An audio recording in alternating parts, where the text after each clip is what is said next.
अर्धापूर येथील ग्रामीण रुग्णालयात जो घोटाळा झाला आहे त्याची अधिक माहिती समोर येत आहेत. खूप मोठा गंभीर घोटाळा आहे. आता SP नी स्वतः हा घोटाळा त्याची चौकशी इन्व्हेस्टिगेशन मॉनिटर करायचं ठरवलं आहे. मंत्रालयाने पण यांना सूचना दिली आहेत की यात हेल्थ म्हणजे हॉस्पिटलचा पण जो स्टाफ इन्वॉल्व असेल तर त्यांची चौकशी व्हायला हवी. यात पूर्ण कॉम्प्युटर सॉफ्टवेअर सिस्टम याचा भयंकर मोठा दुरुपयोग झालेला आहे. आणि यात भीती अशी आहे की काही लोक सर्टिफिकेट घेऊन पळून गेले आहेत. ते कोण होते, ते घोस्ट आयडेंटिटी तयार करण्यात आली का, त्याचा तपास मला असं वाटतंय की पुढच्या 10-15 दिवसात या तपासाला तीव्र गती मिळेल. आतापर्यंत प्रोग्रेस नाही.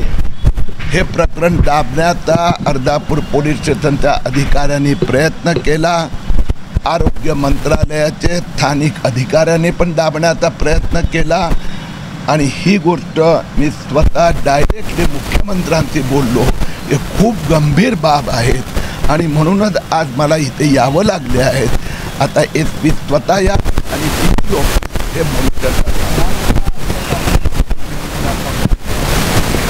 माझ्यासाठी हा राजकीय नेत्यापेक्षा पण देशाची जी सिस्टम करप्ट करण्यात आली आहे की देशाचा जो नॅशनल पोर्टल आहे जन्म मृत्यू त्यात आतमध्ये घुसायचं, त्यातनं डॉक्युमेंट काढायचे, त्याचा फोटोशॉप करायचा आणि ते सर्टिफिकेटच्या आधारावर पासपोर्ट मिळवून पळून जायचं.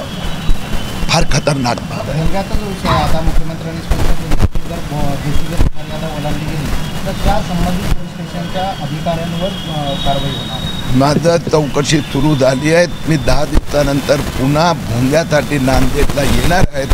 नांदेड शहरातले भोंगे अजून वाजत आहे. पोलिसांनी त्याचा संबंध स्थानिक पोलिसांनी अजूनपर्यंत काही केलेलं नाही आहे. नांदेड आणि लातूर भोंगे बंद होणार. सर आपण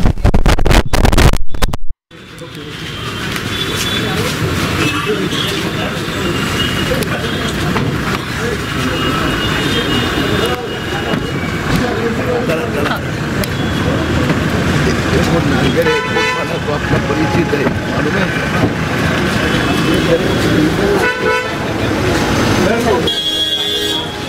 निकालो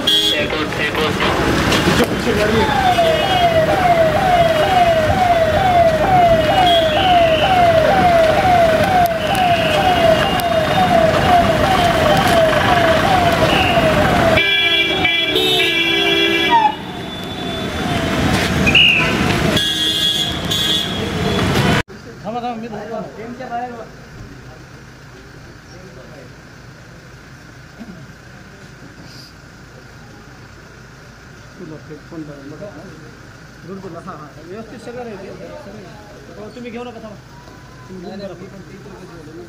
काहीच घेऊ नका. अरे बॉस मामा आले काय धंदा झाला दोन पायर लगे मोबाईल मामा हो आनंदराव पण आपण हो तिथून काय बोल जरा तिकडून काय जरा खाली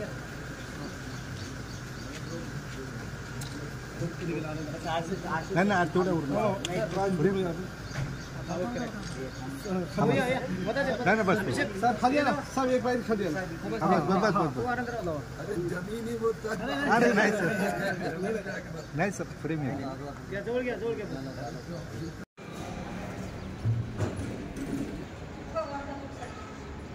बदल